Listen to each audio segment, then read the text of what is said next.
माझी खूप दिवसापासून इच्छा होती की मॅकडॉनल्ड्सला येऊन मी काहीतरी खाऊ मॅकडॉनल्ड्सचं आणि खूप दिवसापासून मी क्रेविंग्स करत होती. मॅकडॉनल्ड्सचे फ्राईज, मॅकडॉनल्ड्सचं burger and all sort of things. मी वेट करत होती कधी येईल, कधी येईल, कधी येईल, येतच नव्हतं.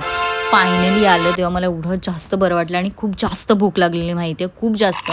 आणि हे जे मॅकडॉनल्ड्सचे फ्राईज आहेत, मला असं वाटतं की वर्ल्डमध्ये सगळ्यात बेस्ट फ्राईज आहेत. यांचा शेक पण खूप छान होता. स्ट्रॉच दिली नव्हती, स्ट्रॉ द्यायला विसरलेलं, तर मी बोलली का मला स्ट्रॉ द्या. असं कसं पिणार माणूस. मग त्याच्यानंतर मी रॅप मागवलेला, चिकन स्पायसी रॅप मागवलेला. पण हाच रॅप एवढा काही चांगला नव्हता, खूप ॲव्हरेज होता.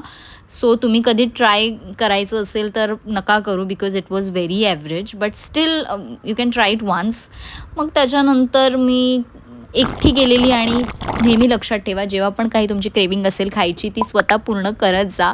बिकॉज तुम्ही स्वतःसाठी नाही करणार, मग कोण करणार. आणि हे सगळं खाऊन मस्त मन तृप्त झालं होतं आणि आय एन्जॉयड अ लॉट.